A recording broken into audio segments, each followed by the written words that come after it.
आज तारीख है 8 दिसंबर, तो आज का महत्वपूर्ण करंट अफेयर हम लोग पढ़ेंगे। तो चलिए प्रारंभ करते हैं आज का महत्वपूर्ण सेशन।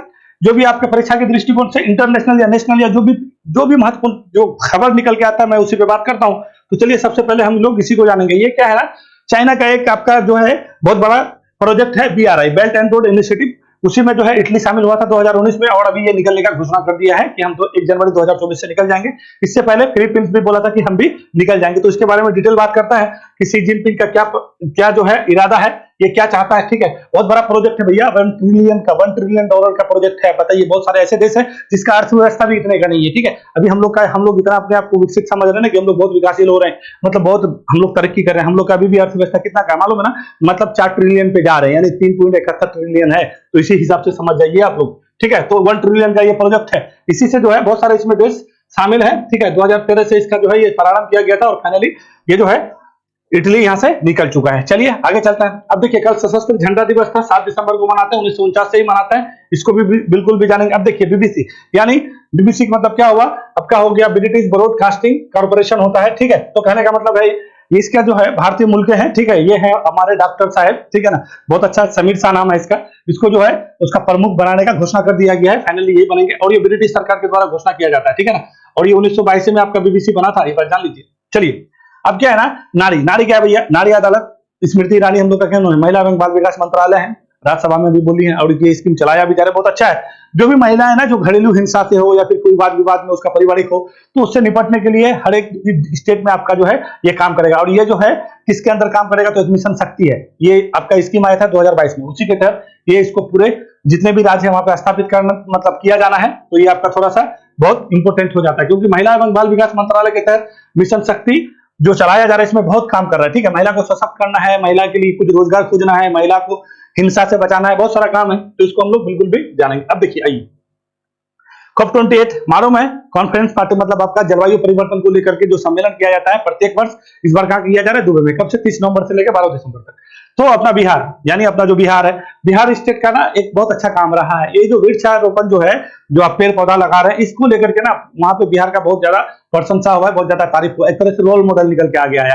यानी पिछले 2 साल में, कहने का मतलब है वो इतना मतलब वृक्षारोपण करके इतना ज्यादा मतलब आगे चीजों को बढ़ाया है। तो इसको लेकर के वहां पे सम्मानित किया गया है। ठीक है कि नहीं, ये बहुत अच्छा मतलब आपका पहल है। तो इसके बारे में बिल्कुल भी जानेंगे। ठीक है ना, तो बहुत जरूरी हो जाता है, अपना होम स्टेट है तो इसके बारे में तो जान ही लेंगे। चलिए आगे क्या ना, ग्लोबल टीचर अवार्ड, यानी कहने का मतलब ये होगा एक वैश्विक शिक्षा पुरस्कार दिया जाता है, शिक्षक पुरस्कार दिया जाता है। और वो जो है पाकिस्तान की एक लेडी है जो मतलब आपका वंचित है, जो बहुत निसहाय है, और जो बच्चा पढ़ने में इच्छुक है, उसको लेकर के ना वो जो है पढ़ा रही थी, और इसी को लेकर के 10 फाइनलिस्टों में से एक को चुना गया, और वो निकली आपकी पाकिस्तान की महिला है। ठीक है, तो उसके बारे में बिल्कुल भी हम लोग बात करेंगे। ठीक है, तो ये सारा क्वेश्चन है। तो चलिए पहले प्रारंभ यहीं से करते हैं। अच्छा, मेन तो बात बोल भी नहीं की है, ये मेन बात है आपका जम्मू कश्मीर का विधेयक। अच्छा चलिए, फिर जब आगे आ ही रहे तो बात तो हो ही रहे। ठीक है, देखिए हुआ क्या है ना, अभी आपका मानसून का ये मतलब अपना लोकसभा का जो है शीतकालीन सत्र चल रहा है कि नहीं है। इस शीतकालीन सत्र में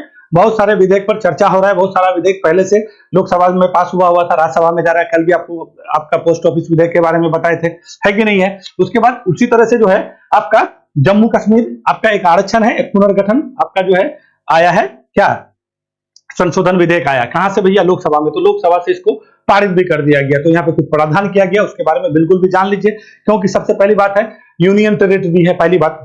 और ये ऐसा यूनियन टेरिटरी है, भारत में टोटल जितने भी केंद्र शासित प्रदेश हैं, कुछ ही केंद्र शासित प्रदेश में विधानसभा, एक कहां पे है, दिल्ली में है, दूसरा पादुचेरी में है, और तीसरा आपका कहां पे होने जा रहा है, जम्मू कश्मीर में। ठीक है, और सारे केंद्र शासित प्रदेश हैं, वहां पे विधानसभा नहीं है, वहां का शासन प्रशासन राष्ट्रपति के अंदर उपराज्यपाल देखता है कि नहीं है। तो थोड़ा सा यहाँ का जो भी विवाद वाला चीज है, इसको हम लोग को जानना जरूरी है। चलिए प्रारंभ करते हैं।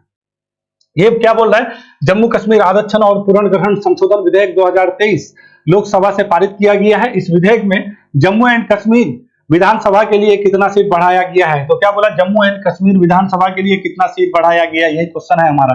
तो कितना सीट बढ़ाया गया है भैया, 7 सीट बढ़ाया गया है। तो आपके मन में एक सवाल आता होगा, भैया 7 सीट बढ़ाया गया तो था कितना। अगर आप लोग पढ़े होंगे तो ठीक है, अगर नहीं भी पढ़े होंगे, क्योंकि ये मुद्दा जो है हमेशा आपका क्या रहता है, आपका हमेशा गर्म रहता है। ठीक है, तो चलिए सबसे पहले हम इसका पूरा आपको थोड़ा सा चीजें इतिहास बताते हैं, उसके बाद इतिहास तो नहीं बताएंगे, पहले ये जो 7 सीट बढ़ाया गया है ये तो समझ गए। कि लोकसभा से विधेयक पास हो गया है। जम्मू और कश्मीर का जो है आपका जो है पुनर्गठन जो संशोधन विधेयक था वो संशोधन किस पे कर रहा है, तो भैया क्या कहिएगा, तो सबसे पहले कहिएगा जो संशोधन विधेयक है इस बार पहले इसी को समझिए, क्योंकि देखिए स्पष्ट होना बिल्कुल भी कोई भी चीज पर बात है। क्या बोले आपको, जम्मू कश्मीर जो है पुनर्गठन संशोधन अधिनियम, तो पुनर्गठन संशोधन अधिनियम कहने का मतलब है कब का करेगा, तो 2019 का करेगा। 2019 का क्यों करेगा भाई, 2019 में तो हम लोग आजाद नहीं हुए हैं, तो कहने का मतलब ये हुआ जम्मू और कश्मीर पहले एक हुआ करता था, इसको जो है यहाँ पे खेल अलग अलग कर दिया गया, इसको केंद्र शासित बना दिया गया। कब बनाया, 2019 में। तो पहले जम्मू कश्मीर को ये जानिए, जम्मू कश्मीर में 2019 में, ये 5 अगस्त की बात है आपका, क्या कहिएगा 5 अगस्त की बात है, ठीक है। 5 अगस्त 2019 में जो है आपको क्या किया, जम्मू कश्मीर जो है एक स्पेशल स्टेट का दर्जा दिया हुआ था। क्यों भाई, यहाँ पे कितना 370 था, ठीक है, और क्या था भाई 35A था, इसको कब निरस्त कर दिया गया, तो क्या कहिएगा 5 अगस्त 2019 को। और उसके बाद क्या किया, फिर आइए 31 अक्टूबर को, ठीक है। देखिए बोलिएगा कि सब तो जान रहे थे कि जान रहे, मगर एक पृष्ठभूमि बनाने के लिए जरूरी है बताना, फिर आपको सारा चीज रिकॉल भी हो जाएगा। 31 अक्टूबर 2019 को क्या हो गया भैया, ये इसको जो है लद्दाख को और जम्मू कश्मीर को 2 केंद्र शासित स्टेट बना दिया गया। और अब इस तरह से भारत जो है मतलब ये इंडिया का जो है सबसे बड़ा केंद्र शासित प्रदेश अगर कोई पूछता है आपको तो क्या कहिएगा, लद्दाख कहिएगा। और लद्दाख के लिए 2 जिला कर दिया गया, एक वो आपका लेह और दूसरा कारगिल। ये बात समझ गए, ये उधर हो गया आपका लद्दाख और ये हो गया जम्मू कश्मीर। कब बना भैया, 31 अक्टूबर 2019 को। तो उसी टाइम जो है इस पे आपका जो है जम्मू कश्मीर पुनर्गठन संशोधन अधिनियम आया था उस टाइम 2019 में, तो कुछ सीट दिया गया था। तो क्या दिया गया, यहाँ पे तो विधानसभा नहीं होगा, लद्दाख में विधानसभा होगा नहीं होगा, यह तो बात क्लियर हो गया, यहाँ पे विधानसभा नहीं होगा। तो विधानसभा किस केंद्र शासित प्रदेश के लिए बोला गया कि इसमें होगा, यानी जम्मू कश्मीर में होगा, यानी इसमें होगा, ठीक है। तो कितना होगा, तो जब 2019 में ये बिल आया था, मतलब संशोधन करके बनाया गया था, तो उस टाइम बोला था कि यहाँ पे जो है जम्मू कश्मीर के लिए क्या हो जाएगा भैया, 83 लोक मतलब विधानसभा सीट होगा। कितना कहिएगा, 83 विधानसभा सीट होगा, ठीक है, विधानसभा सीट होगा। और तब से लेके यहाँ पे इलेक्शन हुआ नहीं, इलेक्शन जैसे का मतलब 10 का 10 है। यहाँ के कौन उपराज्यपाल है, तो मनोज सिन्हा है। एकदम समझते चलिएगा, एक तरह से आपको बिल्कुल क्लियर कर देंगे हम, और जब समझ जाइएगा तो पूरा, तो फिर यहाँ से कोई भी क्वेश्चन पूछा नहीं छूटेगा। मनोज सिन्हा 83 था, ठीक है। अब क्या हो गया भैया, जब यहाँ पे 83 सीट था तो सब कुछ तो ठीक ठाक ही चल रहा था। तो यहाँ पे ना 2 एरिया में आप एक तरह से इसको बांट लीजिए, एगो जम्मू और एगो कश्मीर। आपको थोड़ा सा यहाँ का पृष्ठभूमि और थोड़ा हम बता देते हैं, इतिहास में ज्यादा नहीं चलेंगे। यहाँ पे अगर देखिएगा, आप इधर आइएगा, देखिए ये जम्मू और कश्मीर जो देख रहे हैं, ये भी वाला एरिया हम ही लोग का है। ये वाला जो लोग मतलब पाकिस्तानी लोग सबको क्या कहते हैं, AJK, यानी क्या बोलते हैं, आजाद कश्मीर बोलते हैं। क्या बोलते हैं, AJK बोलते हैं, ठीक है, ये समझ जाइए। और इसको क्या बोलते हैं, गिलगित बल्तिस्तान बोलते हैं, ठीक है। और हम लोग क्या करते हैं, इसको पाक ऑक्युपाइड कश्मीर बोलते हैं। हम लोग क्या करते हैं, इसको POK बोलते हैं, याद रखिएगा। हम लोग क्या बोलते हैं, POK यानी पाक ऑक्युपाइड कश्मीर बोलते हैं। और उधर के लोग जो है उसको क्या बोलते हैं, इसको बोलते हैं आजाद कश्मीर और इसको बोलते हैं गिलगित बल्तिस्तान। इसका स्थिति क्या है भैया, थोड़ा सा इसका स्थिति को आपको बता दें। देखिए हम लोग जैसे आजाद हुए, आप लोग को सबको पता है कि हम लोग आजाद हुए। आजाद होने के बाद ये लोग, ये जो है आपका क्या देसी रियासत में था जम्मू कश्मीर, यहाँ के राजा थे हरि सिंह। चलिए थोड़ा सा पृष्ठभूमि में जाता है। यहाँ के राजा कौन थे, हरि सिंह थे। हरि सिंह क्या बोला, भैया हम जो भारत संघ है इसमें हम लोग नहीं मिलेंगे, हम अलग रहेंगे। जब इस पर इधर जो है पाकिस्तान से इधर वार हुआ, कब हुआ भैया, 22 अक्टूबर 1947 का बात है, ठीक है। जब वार हुआ तो उसका दिमाग खराब हो गया, फिर ये क्या कर दिया, विनय पत्र में सिग्नेचर किया कब, 26 अक्टूबर को। बस इतना समझ जाइए, 26 अक्टूबर 1947 को, ठीक है। उसके बाद ये वाला पूरा एरिया किसका हो गया, जब विलय हो गया तो हम लोग का हो गया। मगर तब तक यहां तक का स्थिति आ गया था। ये कब तक का बात है, तो क्या कहिएगा आप, मतलब जनवरी 1950 मान के चलिए, ठीक है, 1 जनवरी 1950 से मान के चलिए। तब तक जो है पाकिस्तानी लोग, वहां का जो भी था लोग, ठीक है, यहाँ पे आकर के यहाँ तक आ गया। फिर यहाँ पे आपका यूएनओ के द्वारा सीज फायर करवा दिया कि जो जहां जिधर है उधर, क्योंकि मामला नेहरू जी लेके चले गए थे कहाँ पे, यूएनओ में। किसके कहने पे, तो लॉर्ड माउंटबेटन के कहने पे, ठीक है। तो ये यहीं पे रह गया, ये लोग यहीं पे रह गया। तो तब से ये चीज वही लोग के पास है। मगर जब हम लोग जम्मू कश्मीर के बारे में सारा चीज जब संसद के द्वारा किया गया, तो ये वाला क्षेत्र के लिए हमेशा से 24 सीट रखा गया। कितना सीट कहिएगा, 24 सीट रखा गया। किसके लिए भैया, विधानसभा के लिए। आज के भी डेट में इस क्षेत्र के लिए 24 विधानसभा सीट आरक्षित रखा गया है। ये वाले भी बिल में, इससे पहले वाले भी बिल में। तो ये बात समझ गए कि आज ना कल ये तो हम लोग के पास आना ही है। उसके वहां पे मतलब POK के लिए कितना सीट आरक्षित रखा गया है, तो क्या कहिएगा, 24 सीट। ये बात समझ गए, ठीक है ना, कि वो लोग के पास है। अभी हम लोग इसको लेने वाले हैं, बात चल रहा है। अब हो गए यहाँ पर 24 सीट उधर हो गया, किसके लिए, POK के लिए। इधर कितना हो गया भाई, 83 सीट, ठीक है। 83 सीट में से आपका यहाँ पे 2 महिला का उपराज्यपाल के द्वारा क्या किया जाएगा, मनोनीत किया जाएगा। 2 महिला यहाँ पे लिख लीजिए, 2 महिला लिख लीजिए, 2 महिला लिख लीजिए। अब यहाँ पे जो ये 83 जो सीट होगा, ये 83 सीट का बंटवारा कैसे किया गया, ये 2019 का स्थिति बता रहे हैं। इसका स्थिति ये कहा गया कि ये जो है कश्मीर वाला जो क्षेत्र है, यहाँ पे ज्यादा सीट था, ठीक है। यहाँ पे कितना था भैया, तो क्या कहिएगा, यहाँ पे आपका 46 था, और यहाँ पे कितना था, तो यहाँ पे आप कहिएगा 37 था। दिख रहा होगा आप लोग को मेरे हिसाब से, नहीं दिख रहा होगा तो यहाँ पे आपको लिख देता है। कश्मीर में कितना था, तो क्या कहिएगा 46, और यहाँ नीचे में कितना था, तो 37, ठीक है। ये नीचे का स्थिति है, ये बात समझ जाइए। अब क्या हुआ, यहाँ पे ना कई बार इलेक्शन हुआ या कुछ ऐसा हुआ, वहां पे जो क्षेत्रीय पार्टी है जिसपे मतलब कश्मीर पर जिसका अपना दावा करता है कि नहीं हम लोग का यहाँ पे अच्छा बोलबाला, राजनीतिक चीजें अच्छा है, तो क्या है ना कि इधर ज्यादा सीट होने की वजह से क्या होता है कि इधर के लोग, और यहाँ पे ना कुछ जो है बीजेपी के लोगों को यहाँ पे अच्छा खासा मतलब सीट बिठाता है, और इधर आपका जो है वो जो कश्मीरी जो आपका रीजनल पार्टी है, उन लोग का ज्यादा इसमें वर्चस्व है।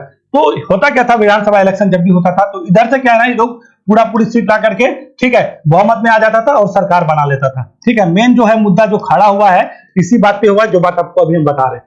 तो अभी जो संशोधन हुआ है, जो पुनर्गठन अधिनियम जो आया आपका 2023 में, इसमें क्या किया गया है कि 7 सीट बढ़ा गया। 7 सीट में से जो 37 है किसके लिए, जम्मू के लिए, इस 37 में क्या किया, इस 37 में आपका 6 को जोड़ा गया। कितना को, 6 को, तो कितना हो गया 13, और इधर कितना हो गया 43, यानी यहाँ के लिए कितना 43 सीट हो गया। और यहाँ पे कितना सीट जोड़ा गया, 46 था और एक अभी जोड़ा गया, तो कितना हो गया 47। यानी अभी का स्थिति क्या है, कश्मीर के लिए 47 सीट हो गया, 47 सीट, और जम्मू के लिए कितना सीट हो गया भैया, 43 सीट। और क्या कहा गया कि 3 व्यक्ति को उपराज्यपाल के द्वारा मनोनीत किया जाएगा। उपराज्यपाल 3 व्यक्ति को कौन किया जाएगा, देखिए 3 व्यक्ति कहने का मतलब यह हुआ कि 2 व्यक्ति जो आपको पता है जम्मू में जो है यहाँ पे कश्मीरी पंडित जो लोग विस्थापित हो गए थे, तो उसको जो है 2 कश्मीरी पंडित जो विस्थापित लोग हैं उसको मनोनीत किया जाएगा, किसके द्वारा, उपराज्यपाल के द्वारा। और एक जो पाकिस्तान ऑक्युपाइड लोग हैं जो यहाँ पे जो है विस्थापित हुए हैं, वहां से एक व्यक्ति को क्या किया जाएगा, आपका मनोनीत किया जाएगा। और इस 2 में से एक महिला होगा, जो कश्मीरी विस्थापित पंडित लोग हैं उसमें एक महिला होगा, और हो सके दोनों भी महिला हो, मगर एक महिला होना जरूरी है। और एक हो गया, तो टोटल कितना हो गया, 3 हो गया कि नहीं हो गया, इधर 3 हो गया और इधर 7 हो गया। अब स्थिति क्या हो गया, राज्यपाल के पास अब कितना मनोनीत करने का अधिकार हो गया, 3 तो इधर हो गया, 2 को पहले महिला बोले थे, अब कितना हो गया 5, ठीक है।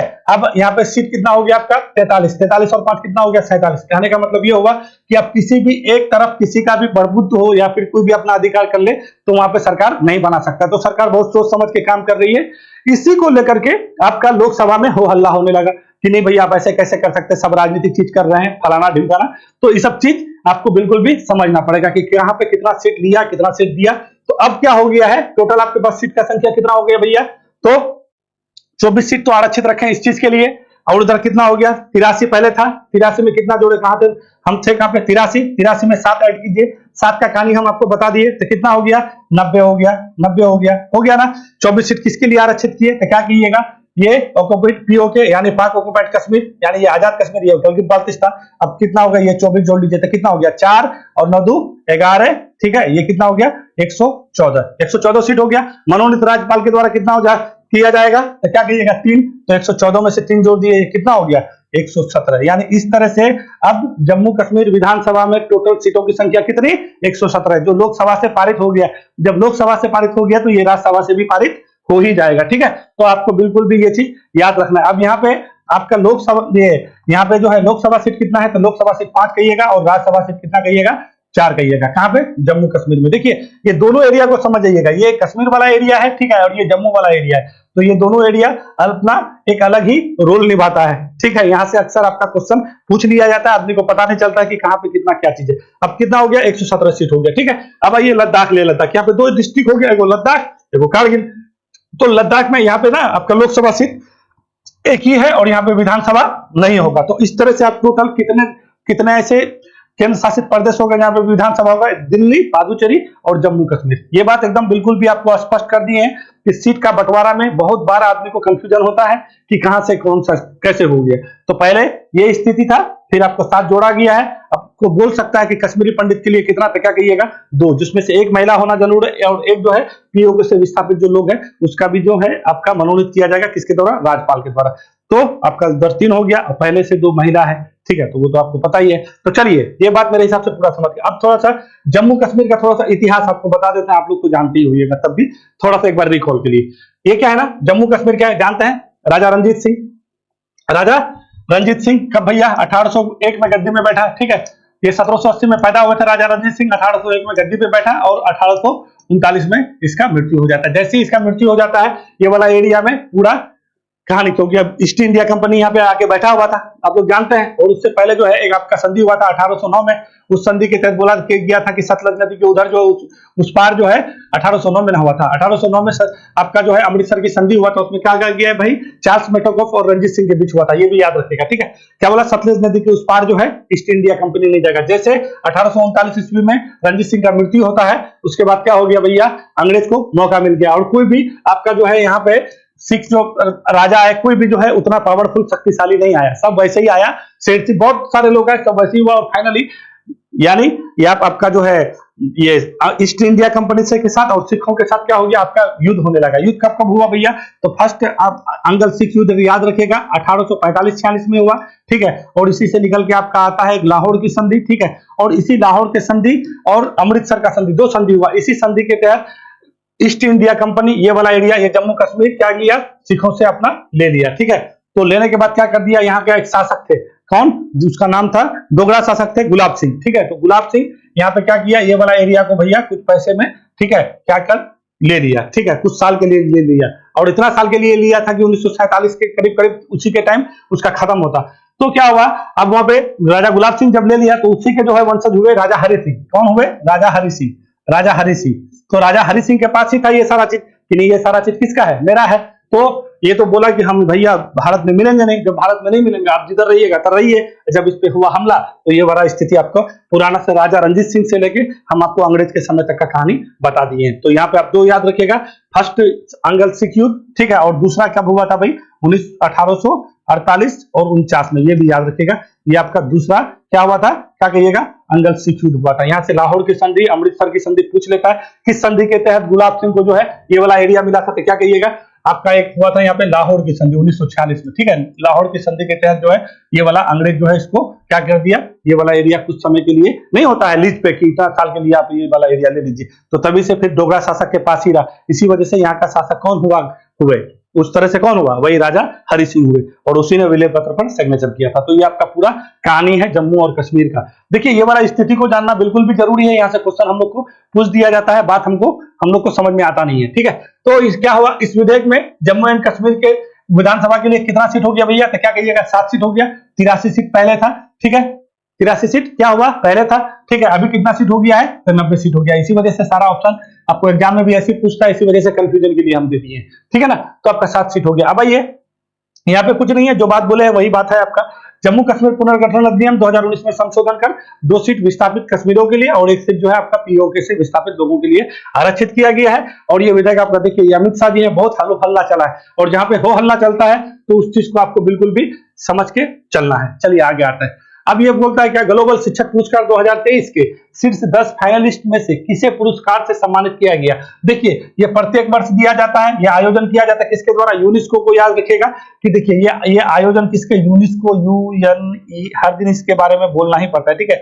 यूनेस्को और एक आपका दुबई केयर्स है, ये दोनों के द्वारा ये आयोजन किया जाता है। कहाँ पे इसका आयोजन होता है भैया, तो दुबई केयर्स, ये बात दोनों को याद रखिएगा, दुबई केयर्स के द्वारा, दुबई केयर के द्वारा यह आयोजन किया जाता है लंदन में। और वहां पे एक फाउंडेशन है, ठीक है, उसी फाउंडेशन के द्वारा, वो फाउंडेशन का नाम क्या है, वर्की फाउंडेशन। वर्की फाउंडेशन के द्वारा ये पुरस्कार आपको दिया जाता है, किसके सहयोग से, यूनेस्को और दुबई केयर्स के सहयोग से। वर्की फाउंडेशन द्वारा कहाँ पे, लंदन में, ये बात याद रखिएगा, लंदन में दिया जाता है। तो मिला किसको भैया, ये दिया लंदन में तो दिया गया, मगर दिया किसको, तो दिया आपको इसको आरिफ, ये क्या है, रिफत आरिफ कहिए या सिस्टर जेफ कहिए। देखिए इसका जो है ओरिजिनल नाम क्या है, रिफत आरिफ है, और उसका जो है उपनाम सिस्टर जेफ है। ये कौन है, देखिए ये पाकिस्तान की है, और इसका जो है ना बहुत, जब ये 13 वर्ष की उम्र की थी, जब 13 वर्ष की उम्र की थी, तभी से जो है ना जो वंचित लोग है, जो वंचित बच्चा जिसको कोई पढ़ाने, जो निसहाय है, जिसका कोई सहायता करने वाला नहीं, ठीक है, उसको लेकर के साला 13 वर्ष की ही उम्र में जो है ये जो है सबसे पहले बच्चे को पढ़ाना प्रारंभ किया। फिर धीरे धीरे अपने ही घर के आंगन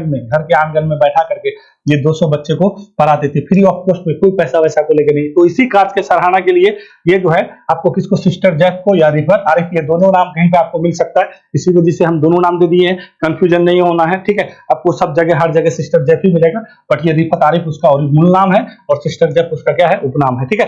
तो उसी को ये पुरस्कार दिया गया। अब देखिए इसमें भारत के लोग नहीं थे क्या? भारत के भी लोग थे। दीप नारायण जी कोविड के समय में जो है ये क्या कर दिए थे, दीवार को ही अपना ब्लैक बोर्ड बना दिया था, बच्चा को लेकर के टॉप 10 में इसको भी शामिल किया गया था, मगर ये फाइनल में नहीं आ पाए। और ये देखिए रणजीत सिंह दिसाले कौन है, ये महाराष्ट्र के हैं। कहाँ के ये महाराष्ट्र का बंदा है, ठीक है। और ये बंदा का क्या काम है ना, 2020 का जो है आपका ये जो है आपका ग्लोबल शिक्षक पुरस्कार दिया गया था, ठीक है, 2022 में। तो याद रखिएगा रणजीत सिंह दिसाले भारत के पहले ऐसे व्यक्ति हैं जो ग्लोबल शिक्षक पुरस्कार मिला है, ठीक है ना। ये जो है ना QR कोड नहीं होता है, ठीक है, क्विक रिस्पॉन्स जो कोड होता है उसी के लिए जो कविता उविता है ना, बोला कि आप ऐसा, महाराष्ट्र सरकार को अपना सुझाव भी दिया था कि आप उसको ऐसा बनाइए कि बच्चे को कोई दिक्कत नहीं, उसी कोड से सारे चीज को पढ़ ले। तो इसका भी सराहने के लिए 2020 का ग्लोबल शिक्षक पुरस्कार रणजीत सिंह दिसाले को मिला था। इस बार किसके लिए टॉप 10 में कौन गया था, तो क्या कहिएगा, दीप नारायण, ये पश्चिम बंगाल के हैं। क्या कहिएगा, वेस्ट बंगाल के हैं। ये कौन, दीप नारायण। और रिफत आरिफ को ये फाइनली पुरस्कार मिला है। कितना मिलता है भैया, $1 मिलियन। कितना कहिएगा, $1 मिलियन अमेरिकी डॉलर मिलता है इसको। ये बात जान लीजिए इस पुरस्कार में, ठीक है। बहुत महत्वपूर्ण पुरस्कार है ये है। इसका वीडियो देखिएगा तो बहुत आपको देख करके एकदम बहुत सटीक बात बोलती है, ठीक है। आयोजित किया जाता है, जो सारा चीज बताए वही सारा चीज है आपका।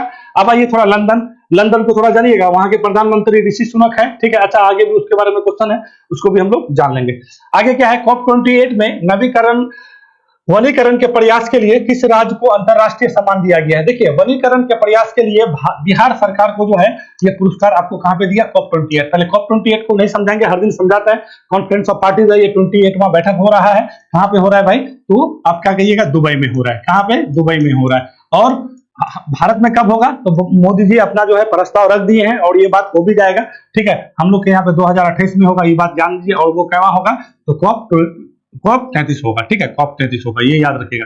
COP33 हमारे यहाँ पे होगा। अगला COP कहाँ होगा, तो यूरोप में होगा। यूरोप में कोई देश में होगा, मगर होगा यूरोप में, ठीक है। तो बिहार को क्या कर दिया गया, अंतरराष्ट्रीय सम्मान दिया गया। क्यों दिया गया है बताते हैं। देखिए सबसे पहले बिहार में आइए, सबसे पहले अपना बिहार में, क्योंकि अपना बिहार है तो इसको थोड़ा सा जानना। अच्छा सुनिए, बिहार में आइए। देखिए बिहार क्या है, भारत का एक स्टेट है, मतलब इंडिया का एक राज्य है। इस राज्य का जो है टोटल क्षेत्रफल कितना है, तो क्या कहिएगा आप, कितना है भैया, 94,163 किलोमीटर स्क्वायर है, ठीक है। इतना क्या है इसका क्षेत्रफल। टोटल क्षेत्रफल के मामले में भारत जो है 10वां नंबर में राज्य पे आता है, तो 12वें नंबर पे आता है, 12वां नंबर पे आता है, 12वां नंबर पे आता है। और जनसंख्या के दृष्टिकोण से 3रे नंबर पे आता है। ये बात आपको पता होना चाहिए। और टोटल इंडिया का क्षेत्रफल कितना है भैया, तो क्या कहिएगा, 32,87,87,000 है ना, 87,163 किलोमीटर है ना जी। पूरा इंडिया का क्षेत्रफल इतना है, उस क्षेत्रफल में से बिहार का क्षेत्रफल इतना है, इतना क्षेत्रफल है। तो इस क्षेत्रफल, जो क्षेत्रफल देखना है, इस क्षेत्रफल में भारत के पास वन क्षेत्र कितना है, तो क्या कहिएगा, देखिए वनावरण है 7.84% और आपका जो है वृक्षाच्छादन कितना है 2.48%। तो दोनों को अगर मिला दीजिएगा तो 10 पॉइंट समथिंग आता है, जोड़ लीजिएगा तो आपको ऐसे कितना हो गया, 8 4 12 का 2, इधर कितना 4 4 8, इतना ही ना हुआ जी, 8 4 12 का 2, 8 4 12 1 13 का 3, इधर कितना 7 2 9 1 10, यानी 10.72 टोटल। मतलब अगर वन आवरण क्षेत्र पूछ लेगा बिहार का कितना है, तो 10.72 है। तो ये 2021 से ना, 2021 में आपका जो है भारतीय वन संरक्षण विभाग द्वारा जो है ना आपका प्रत्येक 2 वर्ष में एक रिपोर्ट निकाला जाता है। कब में, 2021 में ये रिपोर्ट निकाला गया। इस रिपोर्ट में देखा गया कि 19 और 21 के बीच जो है बिहार का जो है आपका वनावरण क्षेत्र यानी जो वृक्षारोपण किया गया है वो बहुत ज्यादा बढ़ा था। कितना बढ़ा भैया, तो 2 साल में 4.85% बढ़ा, ठीक है। तो इसी को देख करके अब देखिए, इसको देखा तो कॉप वाले को क्या मतलब है, कॉप वाले को ये मतलब है जब उत्सर्जन होता है ना, कार्बन उत्सर्जन, मेन ये मीटिंग क्यों होता है भाई, कार्बन उत्सर्जन को रोकना है, ठीक है। 1.5 डिग्री सेल्सियस तक रोकना है। कब की बात था, कॉप आपका पेरिस में COP21 में कहा गया था 2015 में, ठीक है ना। तो कहने का मतलब है कि आप ज्यादा से ज्यादा पेड़ लगाइएगा तो उत्सर्जन कम होगा। वैसे भी भारत सरकार क्या बोला है, 2070 तक हमको नेट जीरो हासिल करना है। नेट जीरो कहने का मतलब है हम कार्बन का उत्सर्जन नहीं करेंगे, मतलब करना छोड़ नहीं देंगे। करने का मतलब यह होगा कि जितना कार्बन उत्सर्जन होगा उसको कैप्चर किया जाएगा, उसको मेंटेन किया जाएगा। आप वृक्ष लगा के करो, या फिर अभी देखिए नया टेक्नोलॉजी आ रहा है, बोला कि अब जमीन के अंदर जो है कार्बन को कैप्चर किया जाएगा, कार्बन कैप्चरिंग विधि आ रहा है, ठीक है। तो अलग अलग चीजें आपको सामने में दिखाई देता है। आप अगर कार्बन उत्सर्जन कर रहे हैं, देखिए कोई भी स्टेट है तो यहाँ पे भैया डीजल पेट्रोल चलेगा ही चलेगा, तो उसका उत्सर्जन को रोकने के लिए, उसको मेंटेन करने के लिए जो आप उपाय करते हैं वही है आपका कार्बन जीरो, नेट जीरो, ठीक है। कि उत्सर्जन को हम जितना हम उत्सर्जन करते हैं उसको हम उतना क्या कर रहे हैं, मेंटेन भी कर ले रहे हैं। तो यही है। तो भारत सरकार क्या है ना, कितना भैया पौधा लगाया, तो बिहार सरकार जो है बहुत सारा पौधा लगाया, 3.8108 मिलियन नए पौधे लगाए गए। तो इतना जब पौधा लगाया गया है तो आप समझ रहे हैं कितना ये महत्वपूर्ण वाला चीज हो जाता है। और एक जो है ना बिहार सरकार का एक मिशन चलता है जल जीवन हरियाली मिशन, ठीक है, और ये मिशन कब से चल रहा है, 2012-13 के तहत। तो बिहार में जो भी पौधारोपण का काम होता है तो कौन सा मिशन के तहत कहिएगा, जल जीवन हरियाली मिशन। और वो मिशन कब से चला है, 2012-13 में, और उसी में जो है आपका इतना पौधा लगाया गया है। और ये क्षेत्रफल कितना 2019 और 21 के बीच जो है आपका वन संरक्षण जो रिपोर्ट आया उसमें बोला गया कि इतना परसेंट आपका बढ़ा है। जब इतना परसेंट बढ़ा है तो इसी का एक रोल मॉडल निकल के बिहार अपना सामने में आया है। तो थोड़ा सा यहाँ पे एक चीज आपको हम बता रहे थे वो बता नहीं पाए, वो जो है भारतीय वन संरक्षण रिपोर्ट जो है कब से पेश किया जाता है, तो 1987 से, ठीक है। और वन संरक्षण अधिनियम कब आया था, तो क्या कहिएगा, 1980। ये दोनों चीज याद रखेगा, वन संरक्षण अधिनियम 1980 और ये जो है भारतीय वन संरक्षण द्वारा प्रत्येक 2 वर्ष में, कितना कहिएगा, 2 वर्ष के अंतराल में आपका जो है वन रिपोर्ट जारी किया जाता है। इस बार भी किया गया है। तो बिहार के बारे में हम पूरा इंडिया के बारे में नहीं बताएंगे, समय लग जाएगा। बिहार का जान लीजिएगा 10.72 टोटल वन आच्छादन है, जिसमें से 7.84% वनावरण है, 2.48% क्या है आपका वो वृक्ष आच्छादन है, ठीक है। तो ये बिल्कुल भी याद रखिएगा। और टोटल इंडिया का टोटल जो कुल क्षेत्रफल बोले 32,87,263 किलोमीटर, ठीक है, 263 कर लीजिए, ठीक है। 263 किलोमीटर जो आपको यहाँ पे बोले हैं, तो वो टोटल बिहार में उसका क्षेत्रफल का कितना है, तो क्या कहिएगा, 2.86 क्षेत्रफल। बहुत बार पूछ लेता है बिहार का क्षेत्रफल टोटल इंडिया के क्षेत्रफल का कितना है, तो क्या कहिएगा, 2.86%। और क्षेत्रफल के अनुसार 12वां स्टेट और जनसंख्या के हिसाब से 13वां स्टेट और जनघनत्व में क्या है, नंबर 1 में। तो ये जल जीवन हरियाली मिशन, ये सारा चीज आपको पता होना चाहिए। बिहार के मुख्यमंत्री कौन है जी, नीतीश कुमार जी हैं। तो देखिए कार्बन कैप्चरिंग करना ये बहुत जरूरी हो जाता है। अब COP28 से संबंधित कुछ चीज है आपको हम बताते हैं। COP28 ना, ये जो है COP28 में 2-3 चीज, सबसे पहले यहाँ पे इस बार लॉस एंड डैमेज फंड याद रखिएगा कि COP28 में किया गया है। पहली बार यहाँ पे स्टॉक टेक की बात हो रहा है, ठीक है। स्टॉक टेक का मतलब क्या होगा, जो आपका 1.5 डिग्री सेल्सियस तक जो रोकने की बात थी, ठीक है। तो उसी पे जो समीक्षा के लिए जो आपका डॉक्यूमेंट बनाया गया, कल डॉक्यूमेंट सबमिट भी कर दिया गया, ठीक है। तो उसमें कोयला के बारे में भी कहा गया जो भारत सिग्नेचर नहीं किया था, ठीक है। तो स्टॉक तो याद रखिएगा। और यहाँ पे एक आपका जो है एक वो आपका मोदी जी किए थे, है ना, वो क्या था भाई, आपका था कार्बन क्रेडिट पहल, ठीक है। तो कार्बन क्रेडिट पहल भी आपको याद रखना है। ये मोदी जी का मतलब संकल्पना, वो वहां पे जब गए थे तो ये बात बोले थे, कार्बन क्रेडिट पहल, स्टॉक टेक और लॉस एंड डैमेज फंड। और ये फंड क्या है भैया, जो भी विकसित देश है वो पैसा देगा किसको, विकासशील देश को। जिस फंड में पैसा रखा जाएगा वो फंड को क्या कहेंगे, लॉस एंड डैमेज फंड, ठीक। तो ये सारा चीज आपको याद रखना है। बिहार राज्य के जल जीवन हरियाली मिशन 2012-13 के बाद कुल जो है 381.081 क्या है, मतलब एक जो है नए पौधे लगाए गए। जो राज्य में जंगल के एरिया 2019 तक 9.9% और 2019 से 21 से बढ़कर कितना हो गया, 14.75% हो गया है, ठीक है। यानी 2 साल में 4.85% की वृद्धि हुई, रिकॉर्ड की गई है। इसी के जो है सफलता पर COP28 में सम्मानित किया गया बिहार को। तो अपना बिहार है, इसी वजह से इतना चीज, क्योंकि बिहार का बहुत सारा एग्जाम अभी आने वाला है, तो यहाँ से संबंधित कोई भी चीज उठा के पूछ लेगा। देखिए ये रिपोर्ट कब आया, 2021 में आया, अभी तक तो रिपोर्ट आया नहीं है, द्विवार्षिक रिपोर्ट है। अगर यहाँ से कुछ क्वेश्चन पूछेगा, जल जीवन मिशन हरियाली पूछ लेगा, तो क्या कहिएगा, फंस जाइएगा। कहेगा कि कितना % वनावरण है, क्योंकि ये अभी आपका चर्चा में टॉपिक है। COP28 में बात हुआ है। अंतरराष्ट्रीय स्तर पर अगर कोई मंच पर स्टेट का बात होता है तो ये बहुत गर्व की बात होता है, ठीक है। तो ये बात जान लीजिए। और टोटल एरिया का कितना एरिया है बिहार के पास, 2.86। देखिए 46% एरिया लेकर के जब से आपका जो है झारखंड अलग हो गया था ना, तो हम लोग के पास बहुत कम जो है आपका वनावरण हो या वनाच्छादन बहुत कम है। और बिहार का कौन सा डिस्ट्रिक्ट में सबसे अधिक है, तो क्या कहिएगा, कैमूर डिस्ट्रिक्ट में सबसे ज्यादा जंगल है, ठीक है। ये आपका जो है सबसे अधिक वन है, ठीक है। क्या कहिएगा, कैमूर, ठीक है। तो कैमूर आपको याद रखिएगा, यहाँ पे कैमूर है, रोहतास है, जमुई है, ये सब चीज आपका टॉप में रहता है, ठीक है। चलिए आगे बढ़े, बहुत फिर लंबा चला जाता है। आइए अब ये क्या है, नारी अदालत कार्यक्रम किस मिशन के तहत लागू किया गया। तो पहले नारी अदालत जानिए, ये ठीक है भैया, ये बहुत अच्छा पहल है। ये किसके तहत, किस मिशन के तहत लागू किया जा रहा है, मिशन शक्ति। अब मिशन शक्ति क्या है, मिशन शक्ति जो है आपका महिला एवं बाल विकास मंत्रालय के द्वारा जो है आपका 2022 से प्रारंभ किया गया है, 2022 से लागू है ये। और इसके तहत मतलब महिलाओं के लिए 3-4 काम करना है। महिलाओं को सशक्त बनाना है, महिलाओं को जो है रोजगार देना है, महिलाओं के लिए क्या है ना, एक वातावरण को बनाना है। जो भी चीज है, महिला जो भी हिंसा हो या कोई भी ग्रसित चीज हो, ये सारा चीज मिशन शक्ति के तहत काम कर रहा है। 2022 जो है आपका 15वां वित्त आयोग है ना, 15वां जो वित्त आयोग है, तो 15वां वित्त आयोग के ही अनुशंसा पर ये सारा चीज किया जा रहा है। तो ये बात आपको याद रखना है। तो नारी अदालत कार्यक्रम किस मिशन के तहत कर रहा है, तो मिशन शक्ति। मिशन शक्ति किसका पहल है, तो क्या कहिएगा, महिला एवं बाल विकास मंत्रालय का पहल है। कब से शुरू हुआ? 2022 से। इसके मंत्री कौन है? स्मृति ईरानी है, ठीक है। कल राज्यसभा में बता रही थी कि हम नारी अदालत करके क्या कर सकते हैं। देखिए ये नारी अदालत ना है आपका जम्मू कश्मीर में ट्रायल के रूप में शुरू भी कर दिया गया। वहां पे एक जगह है आपका कुपवाड़ा जिला और असम में, ठीक है। तो जम्मू एंड कश्मीर के बारे में याद रखिएगा और आपका क्या असम के बारे में याद रखिएगा, ठीक है। असम, ये दो स्टेट में जो है आपका ट्रायल के रूप में शुरू किया गया। इसका लक्ष्य है पूरे जितना भी राज्य, सारे राज्य में ये अदालत आपको स्थापित करना है। जो नारी, जो आपका घरेलू हिंसा हो या फिर पति पत्नी का विवाद हो, इस तरह का कोई भी मुद्दा अगर होता है तो उस मुद्दा को सुलझाने के लिए आपका नारी अदालत काम करेगी। तो ये नारी अदालत इंपोर्टेंट है, ठीक है। चलिए, नारी अदालत पहले चरण में असम जम्मू एंड कश्मीर का चयन किया गया है, ठीक है। जम्मू एंड कश्मीर के कुपवाड़ा और बारामूला जिले में लागू भी कर दिया गया है। मतलब एक तरह से आप उसको कह सकते हैं ना ट्रायल के रूप में, ठीक है, लागू भी कर दिया गया है। मिशन शक्ति महिला एवं बाल विकास मंत्रालय की एक पहल है जिसे 2022 से लागू किया गया और जिसका मकसद क्या है? महिलाओं को सशक्त करना है, ठीक है। तो मिशन शक्ति को बिल्कुल भी आपको याद रखना है। किसके अंदर काम करती है? तो महिला एवं बाल विकास मंत्रालय के तहत। महिला एवं बाल विकास मंत्री कौन है? तो क्या कहिएगा? स्मृति ईरानी। चलिए आइए, बीबीसी। देखिए बीबीसी ये ब्रिटिश ब्रॉडकास्टिंग कॉर्पोरेशन होता है, स्थापना 1922 में, ठीक है, मुख्यालय लंदन में।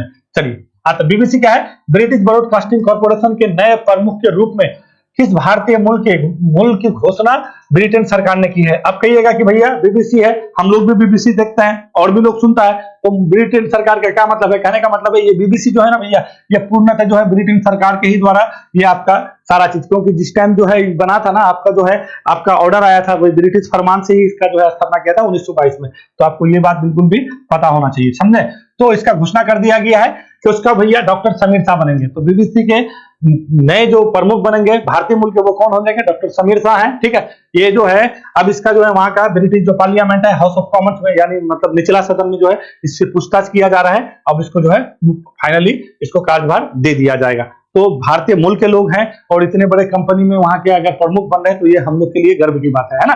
तो डॉक्टर समीर शाह को जान लीजिए। अजय बंगा कौन है भैया? तो अजय बंगा कौन है? वर्ल्ड बैंक के क्या है? अध्यक्ष है। ये भी भारतीय मूल के। नील मोहन कौन है? जो यूट्यूब है ना, जहां से आप लोग हमको देखते हैं, तो नील मोहन जो है यूट्यूब के कौन है? सीईओ है, ठीक है। और वैभव तनेजा है, ये आपका जो भैया अपने ब्रदर है, कौन?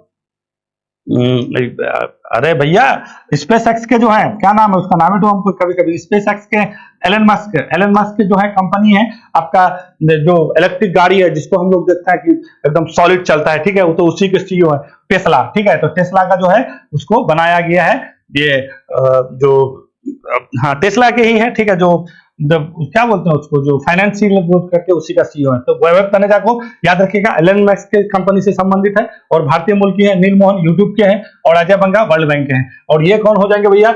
ये जो है आपका डॉक्टर समीर शाह किसके हो जाएंगे? तो क्या कहिएगा? बीबीसी के हो जाएंगे, नए प्रमुख हो जाएंगे। अभी इसको जो है ब्रिटिश का जो हाउस ऑफ कॉमन्स में है, वहां से वहां का एक होता है ना, जैसे हम लोग का होता है ना, अलग अलग कमेटी है लोकसभा का, तो उसी का वहां भी कमेटी है, तो उससे कुछ पूछताछ करेगा और घोषणा तो वही लोग किया है, तो उसके बाद जो है इसको बना दिया जाएगा। घोषणा कर दिया गया है, तो इसको आपको बिल्कुल भी जानना। थोड़ा सा यहाँ पे आपको बताना चाह रहे थे, आपको हम कहाँ बता रहे थे? ये ब्रिटेन के बारे में। तो ब्रिटेन सबसे पहले ये जानिए, बीबीसी को तो जान ही गए। बीबीसी कहाँ है भाई? तो ये आपका इंग्लैंड, ठीक है। अब थोड़ा सा रुकिए, तो देखिए, अच्छा छोड़िए, सशस्त्र सेवा झंडा दिवस कब मनाया जाता है? तो सशस्त्र सेवा झंडा दिवस कब मनाते हैं? तो क्या कहिएगा? 7 दिसंबर को मनाते हैं। कब से मनाते हैं भैया? 1949 से मनाते हैं। ये बात जान लीजिएगा क्यों मनाते हैं। तो देखिए, इसकी शुरुआत 7 दिसंबर 1949 से हुई थी। मुख्य उद्देश्य क्या है? भारतीय सेना के जवानों का आभार प्रकट करते हुए सेना के लिए धनराशि एकत्र करना है। इस धन संग्रह से सशस्त्र सेना के प्रत्येक चिन्ह झंडे को वितरित किया जाता है और बाकी धन का उपयोग सैनिक के परिवारों के भलाई के लिए खर्च किया जाता है। तो ये बात याद रखिएगा, ये इसी वजह से सशस्त्र झंडा दिवस मनाते हैं। मोदी जी कल बहुत अच्छा से बता रहे थे कि ये कितना जो भी सब जवान शहीद होते हैं तो उसके परिवारों के लिए अगर आप कुछ पैसा इस फंड में देते हैं तो उसके परिवारों के लिए क्या हो जाएगा? ये आपका बहुत बेहतरी के लिए इस्तेमाल हो सकता है, ठीक है। तो सशस्त्र झंडा दिवस में बहुत सारे लोग इस फंड में पैसा भी देते हैं और ये बहुत जरूरी भी है। चलिए आगे बढ़े। चलिए मेन मुद्दा आप आइए। हाल ही में चीन का बेल्ट एंड रोड इनिशिएटिव से निकलने की घोषणा किसने किया है? तो belt and road initiative BRI जान लीजिए भैया, ये बहुत इंपॉर्टेंट चीज है हम लोग सभी के लिए। तो ये है ना, BRI से निकलने का घोषणा कर दिया इटली। देखिए इटली के प्रधानमंत्री कौन है? जॉर्जिया मेलोनी है। पूरा ध्रुवपंथी, मतलब ध्रुव दक्षिणपंथी आदमी है भैया, ध्रुव दक्षिणपंथी। देखिए ये हो गया पूरा दक्षिणपंथी विचारधारा के, और ये हो गया भैया कम्युनिस्ट विचारधारा के। दोनों विचारधारा कभी मिलेगा? कभी नहीं मिलेगा। एक समय था 2019, क्या कहिएगा 2019। 2019 में जब इसको पता चला, मतलब इटली में पता चला कि नहीं भैया चाइना जो है एक स्कीम लेके आई है, बहुत अच्छा स्कीम है, सॉफ्ट लोन स्कीम है, जिसका नाम क्या है BRI, ठीक है। तो चलो हमारे पास पैसा का थोड़ा सा कमी है, तो हम क्या करते हैं इसमें ज्वाइंट हो जाते हैं। जब इसमें हम ज्वाइंट हो जाएंगे तो ये BRI के अंदर जो ज्वाइन होता है इसको क्या करता है, चाइना सॉरी, तो देखिए BRI एक ऐसा स्कीम है, इस स्कीम के तहत क्या होता है, चाइना क्या करती है ना कि जो भी इसमें ज्वाइन होता है उसको बहुत कम इंटरेस्ट पे रुपया दिया जाता है। क्या दिया जाता है भैया, रुपया दिया जाता है। क्यों दिया जाता है कि आपके वहां पे यानी आपके देश में जो भी आपको रोड बनाना है, पुल बनाना है, सड़क बनाना है, जो भी इंफ्रास्ट्रक्चर का काम करना है, हमारा कंपनी है, हम पैसा देंगे, ठीक है, और बहुत कम इंटरेस्ट पे देंगे, ठीक है। आप जितना आपको इंफ्रास्ट्रक्चर में डेवलप करना करो, ठीक है। और फाइनली इतना पैसा वैसा लोग ले लेता है, फाइनली इसके कर्ज के जाल में फंस जाता है इसका, और वो देश उसके अंडर में, जब वो देश उसके अंडर में, अब पैसा भैया पैसा हमारा खर्चा लगा है, तो ज्यादा कोई भी अलबल करेगा, कोई भी नहीं करेगा, करेगा कि नहीं करेगा, तो वही बात है। तो इसको बाद में पता चला कि ये हम पैसा के लालच में आके सब जो काम कर रहे तो गड़बड़ हो जाएगा। तो ये क्या बोला है कि 1 जनवरी से हम यहाँ से निकल जाएंगे। कब से निकलेंगे, 1 जनवरी 2024 से निकल जाएंगे, ठीक है। अभी बता तो उसको मैप के जरिए से ये है क्या, कहाँ कहाँ जुड़ेगा। इससे पहले फिलीपींस को भी ये बात समझ में आ गया कि नहीं भैया BRI से हमको निकलना है, ये ऐसा कर्ज का जाल है, अगर पैसा दे देगा, पैसा देकर के सब कुछ बना, और कंपनी किसकी, इसी की कंपनी, चाइनीज कंपनी है, उसके देश की कंपनी नहीं होगी, इसी का कंपनी होगा, जितना जो बनाना है बनाओ, और आपको बहुत कम कर्जा है, एकदम पूरा आपको ऐसे ही समझ लो, अरे यार 2% 4% इंटरेस्ट, कोई इंटरेस्ट हुआ, ठीक है ना। तो फिलीपींस ऐसा करने वाला कौन, इटली बन गया और फिलीपींस निकल गया। मगर इसका विचारधारा ही अलग है। तो यूरोप, इटली जब निकला है ना, तो थोड़ा सा 2-3 चीज बात पर यहाँ पे हो गया है गड़बड़ी कि क्यों निकला भाई, क्या जरूरत पड़ गया। तो देखिए भारत सरकार का भी यहाँ पे थोड़ा सा बहुत ज्यादा गेमिंग है। गेमिंग क्या है ना, देखिए ये भारत है, ठीक है, 9 से 10 सितंबर के बीच आपको मालूम है कि भारत में G20 का क्या हुआ था, अध्यक्षता हुआ था। G20 का हम लोग अध्यक्षता किए थे, यहाँ पे दिल्ली डिक्लेरेशन यानी दिल्ली घोषणा पत्र जारी किया था। उसी दिल्ली घोषणा पत्र में क्या कहा गया था, बोला था ना कि जो बाइडेन लोग आए थे, और जो बाइडेन खास के इस पे बहुत ज्यादा बात की, IMEC क्या बोलते हैं, इंडिया मिडिल ईस्ट इकोनॉमिक, हाँ India middle east Europe economic corridor है ना, यही हो ना IMEC। तो ये IMEC को आप याद रखिएगा। ये इसी बार आपका जो G20 हुआ कहां पे भैया, दिल्ली में। तो दिल्ली घोषणा पत्र जो रखा उसमें बोला गया कि ये जो है इकोनॉमिक कॉरिडोर शुरू होगा। कहां से शुरू होगा, भारत से शुरू होगा, भारत से शुरू होकर के यहां पहुंचेगा, ठीक है, UAE, फिर यहां से सऊदी अरब होते हुए, फिर यहाँ पे आपका ये जॉर्डन होते हुए, यहाँ पे आपका ये इजराइल है, फिर इजराइल होते हुए भूमध्य सागर होते हुए यहाँ पे इटली, फिर इधर से जोड़ना है किसको, जर्मनी को जोड़ना है, फ्रांस को जोड़ना है, समझ रहे हैं। यानी पूरा भारत से निकल करके पूरा यूरोप को कवर करना है। अब यहाँ पे हो गया युद्ध किसके किसके बीच, इजराइल के बीच और फिलिस्तीन के बीच। युद्ध कारण के कारण ये जो प्रोजेक्ट है ये ठंडे बस्ते में चला गया है ना। तो ये जो जॉर्जिया मेलोनी है, इसको जो है ये वाला चीज में लगा कि नहीं भैया, जब ये वाला चीज है और भारत सरकार इसको आश्वासन भी दे रहा है, मोदी जी के साथ इसका अच्छा बन भी रहा है, बहुत अच्छा, हम लोग का जो स्ट्रेटेजिक पार्टनरशिप है ना बहुत सॉलिड चल रहा है। और भारत बोला भी है कि ये वाला बन जाने दीजिए, आपको हम क्या करेंगे, एक हब के रूप में इस्तेमाल करेंगे, सारा चीज इधर से हम लोग बिजनेस करेंगे, और आप यहाँ पे एक तरह से मेरा क्या सपोर्ट होइएगा। तो इसको लगा कि ठीक है, और दोनों का विचारधारा भी सेम है, मोदी जी का और मेलोनी जी का एकदम विचारधारा लगभग लगभग मिलता है। इटली के साथ हम लोग का संबंध बहुत अच्छा है। जब से ये प्रोजेक्ट ये देखिए तो इसको लगा कि अब हम काहे BRI के अंदर करते हैं, इतना फालतू जाल में फंस जाएंगे। और दूसरी बात क्या है, ये इटली जो है ना G7 का सदस्य है, G7 का सदस्य है। G7 क्या है भैया, आपका जितने भी विकसित देश है, विकसित देशों का एक संगठन है जिसका स्थापना आपको कब हुआ था, 1975 में हुआ था। आपको मालूम होना चाहिए, तेल कराची से आया था 1973 में, ठीक है। और उसी के बाद जो है फिर आपका इतना बड़ा कराची से आने के बाद 1975 में जितना भी विकासशील मतलब विकासशील देश है उसका एक समूह है। और ये भी जान लीजिए 2024 में जो है G7 का आपका बैठक भी होने वाला, कहां पे, यहीं पे। बैठक कहां पे होगा, तो क्या कहिएगा, तो बैठक आपका यहीं पे होगा। कहां पे भैया, तो इटली में। अब इटली में G7 का पहला ऐसा देश था जो BRI में घुसा था, और BRI G7 का कोई भी देश BRI को नहीं देखना चाहता है, यानी बेल्ट एंड रोड इनिशिएटिव को नहीं देखना चाहता, क्योंकि G7 में मेन हीरो है कौन है, USA। मेन हीरो कौन है, USA। और USA हीरो होने की वजह से G7 का पूरा कारोबार भी उसी के पास होता है, और G7 का देश है इटली, और ये घुस गया किसमें, BRI में। तो ये बहुत बड़ा लफड़ा वाला बात था। क्यों घुसा था भाई, पैसा के लालच में। मगर फाइनली ये बोला कि 1 जनवरी से हम यहाँ से निकल जाएंगे, हम इसमें नहीं रहेंगे। गलत बात है ये, ठीक है। तो ये सारा ट्विस्टिंग है। तो आपको यहाँ से बहुत सारा चीज बता दी है। G7 का 2024 2023 वाला कहां पे हुआ था G7 का, तो क्या कहिएगा, जापान में हुआ था। कहां पे हुआ था, जापान में हुआ था। 2024 में कहां होगा, इटली में होगा। G7 तो आपको बता ही दिए हैं, ये विकासशील देश। जैसे G20 क्या है, विकासशील और विकसित देशों का क्या है भैया, एक समूह है, और G7 क्या है, जो भी विकसित देश है सिर्फ उसी का समूह है, ठीक है। वहां पे विकासशील कोई भी देश नहीं, उसमें से एक इटली भी है। इटली का बहुत बड़ा अर्थव्यवस्था नहीं है, मगर ठीक ठाक है, ठीक है, मतलब 2 ट्रिलियन के करीब करीब इसका अर्थव्यवस्था है। तो ये बात आपको पता होना चाहिए। अब देखिए आपका बेल्ट एंड रोड इनिशिएटिव में क्या क्या करने वाला है, हम ये तो सारा चीज आपको इंडिया के परिप्रेक्ष्य में बता दिए। तो आपको आई में याद रखेगा, यहाँ से आपको पूछ सकता है कि इसका फुल फॉर्म पूछ सकता है, कब आया था ये भी पूछ सकता है। India middle east Europe economic corridor होता है, ठीक है।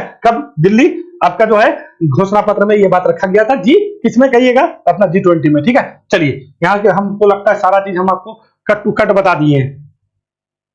चलिए देखिए अब BRI, ये जो है वन बेल्ट वन रोड का इसका BRI चल रहा है, ये चाइना का ये स्कीम आपका 2013 में लॉन्च किया गया था, और इस बार जो है 10वां वर्षगांठ भी मनाया, ठीक है। कहां पे भैया, तो आपका गया हुआ था ना सब कोई कजाकिस्तान में, वहीं पे बैठ करके जो है सब कोई कर रहे थे। जिनपिंग भी आया, आपका पुतिन जी भी मिले थे, सब सारा चीज।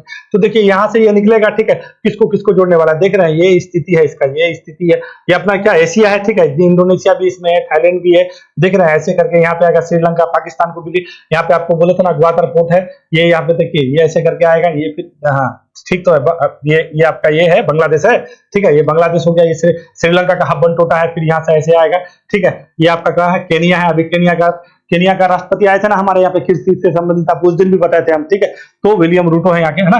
तो यहाँ पे ऐसे आएगा, फिर यहाँ पे आपका क्या है भैया, ये आपका जो है अदन की खाड़ी है, फिर यहाँ पे यहाँ तो 2-3 देश हमेशा रहता ही, ये लोग का इसी से पेटे चलता है, ठीक है। जिबूती है, इरिट्रिया है, सोमालिया, ये लोग कुछ है यहाँ पे जिबूती के पास सारा देश का सैन्य अड्डा, ये बात जान लीजिए। फिर ये ऐसे लाल सागर होते हुए, सोइजार होते हुए यहाँ पे इटली जाने वाला था, ठीक है। और ग्रीस में भी ये, मिस्र भी इसका सदस्य देश है, ठीक है, ये भी जान लीजिए। यूनान है ना, यूनान, मिस्र बोलता है, क्या बोल रहे हैं, मिस्र तो इधर हो गया। यूनान जो है ना, इसका क्या है, यूनान भी इसके कर्ज के जाल में फंसा हुआ है, ठीक है। यहाँ पे आपका यूनान है, फिर यहाँ पे आपका इटली था, ठीक है। तो ये इटली, ये आपका सिसिली द्वीप है, ये भूमध्य सागर है, ठीक है। तो आपको ये चीज याद रखना। फिर यहाँ से उतरते हुए ये इसको कहां पे जाना था, ये वाला डायरेक्ट आपका उत्तरी सागर में। आप समझ जाइए कितना बड़ा प्लान है। फिर यहाँ से आपका कहां, रूस आएगा। तो ये ऐसे करके, ये देखिए ना, ये पूरा ऐसे करके, ये इसका, ये पूरा एरिया इसका कुछ नहीं। भारत को बीच में घेरने के लिए, इसी भारत को बीच में घेरने के लिए ये जो कर रहा था, तो भारत क्या कर दिया, आईमेक लेके आ गया, जाओ तुम हमको घेरो, जितने भी इधर तुम कर रहे हो ना। अभी देखिए केनिया के साथ हम लोग का भी विलियम रूटो आया हुआ है, इससे बातचीत चल रहा है, इससे अब ऐसे बहुत बड़ा डील हुआ है कृषि से संबंधित क्षेत्रों पर, ठीक है। उस डील से केनिया को अगर यहाँ से तोड़ लिया तो खेल खत्म। ये तो नहीं टूटेगा, इसको छोड़िए, इसका टूटने नहीं टूटने से कोई मतलब नहीं है, तो टूट ही गया है, ठीक है। और जैसे यहाँ पे आपका अभी सब कुछ देख रहे हैं ना, कितना प्रयास कर रहा है कि यहाँ पे युद्ध खत्म हो भैया। यहाँ पे मिडिल ईस्ट में जब युद्ध खत्म हो जाएगा ना आपका फिलिस्तीन का और इजराइल का, तो समझ जाइए कि सब खेले खत्म है। यहाँ पे जैसे ही यहाँ पे युद्ध खत्म हुआ, तो ये आपका रोड बनना शुरू हो जाएगा, अपना आईमेक। जब आईमेक बनना शुरू हो जाएगा, तो ये चाइना का, देखिए ऐसे तो खत्म नहीं होगा, ऐसा नहीं है कि खत्म हो जाएगा, मगर ये इसका जो है टक्कर का है, ठीक है। आपका जो है BRI का टक्कर का है, बेल्ट एंड रोड इनिशिएटिव का जो है आपका टक्कर का है आईमेक। तो ये बात थोड़ा सा जानते चलिएगा, यही है आपका BRI। चलिए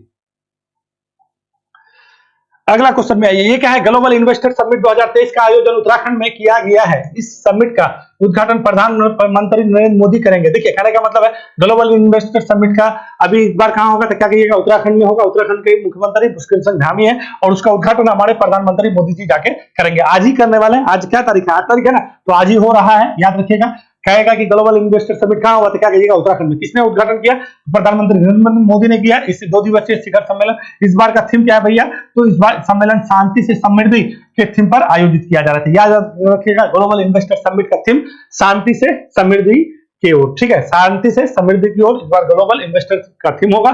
प्रधानमंत्री मोदी जी इसको उद्घाटन करेंगे। कहां हो रहा है, उत्तराखंड में हो रहा है। उत्तराखंड के मुख्यमंत्री कौन है, पुष्कर सिंह धामी है। मेरे हिसाब से बहुत ज्यादा समय भी ले लिया आप लोग का, और आप लोग को हम जो है जो बताने का प्रयास कर रहे थे, आपको हम लगभग चीज बता भी चुके हैं। चलिए ठीक है, वीडियो देखने के लिए धन्यवाद। फिर मिलेंगे हम लोग कल एक नया एनर्जी के साथ। जो भी चीज बताते हैं ना, देखिए हम क्वेश्चन बना के नहीं बताते हैं, एक क्लास के तरह बताते हैं, पढ़ाते हैं भैया, बहुत काम का चीज पढ़ाते हैं।